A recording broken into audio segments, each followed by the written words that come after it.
Hello students, as I promised you, in last video we have seen the structure of cerebrum, structure of entire CNS. Today I will be telling you how to remember functions of different part of cerebrum, and if possible I will also tell you some understanding aspects of cerebrum.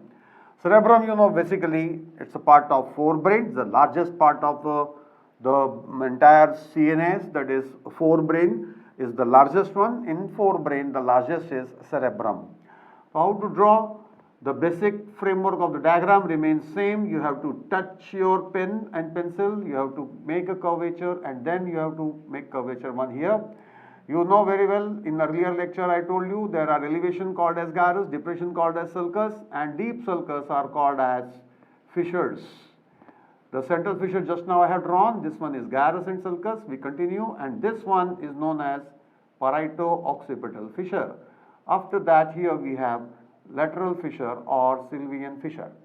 So now you can clearly see there are four lobes: frontal lobe, parietal lobe, occipital lobe, and temporal lobe.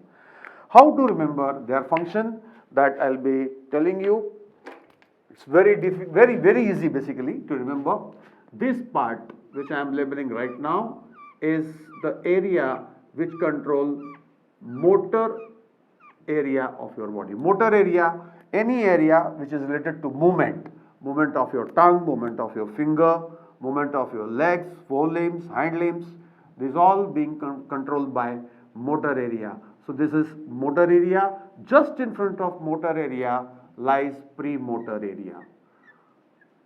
This cross indicates premotor area. In frontal lobe only, there is an area which is referred as Broca's area. Broca's area is related to speech.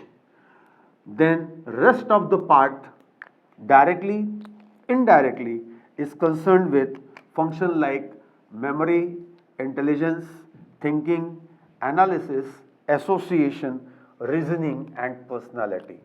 Now let us see what this area does. This area deals with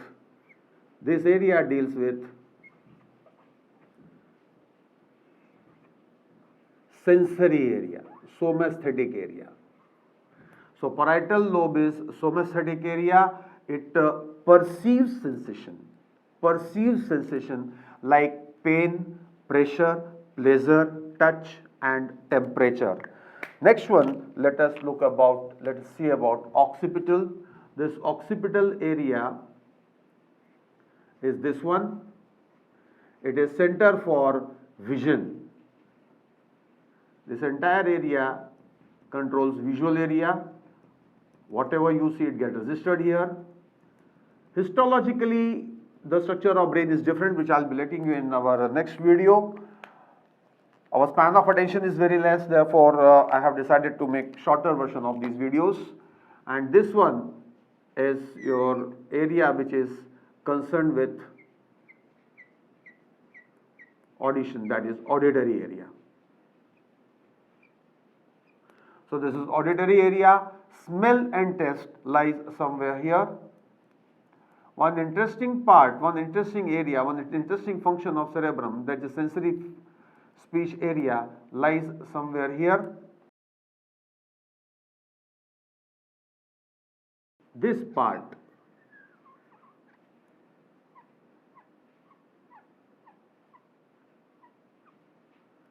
is sensory speech area.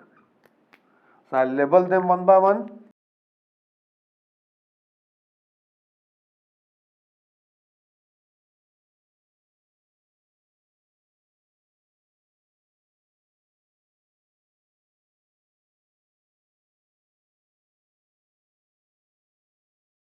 Perception of sense of vision, if this part is damaged, whatever kind of lovely eyes you have, you won't be able to register anything. This area controls shortcut, pain, pressure, pleasure, touch, temperature. And interestingly, the lobe which is referred as parietal lobe, it also begins with alphabet P. So it is P cube T square, very easy to remember: pain, pleasure, pressure, touch, and temperature. Now this one is motor area.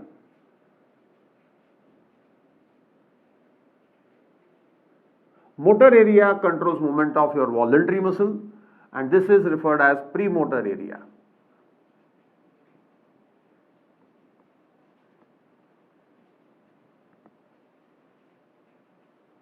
Premotor area, this is Broca's area.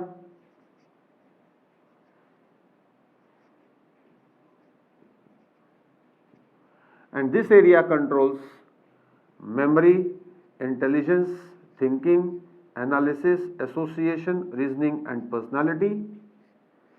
This one is auditory area.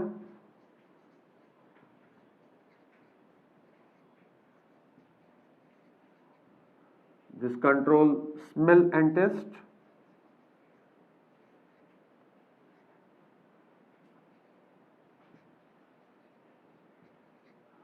And this one is sensory speech area.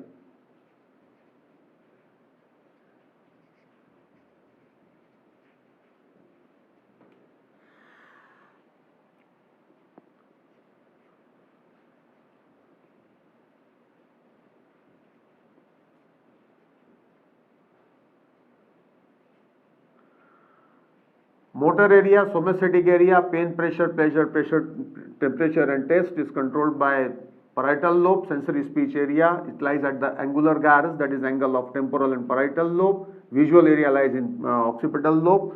Smell and taste is in the base of this temporal lobe, as you can see. Auditory area is in temporal lobe. METAR-P, that is memory, intelligence, thinking, analysis, association, reasoning, personality, frontal lobe. Broca's area, which controls center of speech, is lying in it lies in frontal lobe. The explanation part of all these area will be given you in next video. This is premotor area. It controls movement of involuntary muscles which are there in your body but you are not aware of their functioning, and they keep on functioning at conscious, subconscious level, and this is motor area.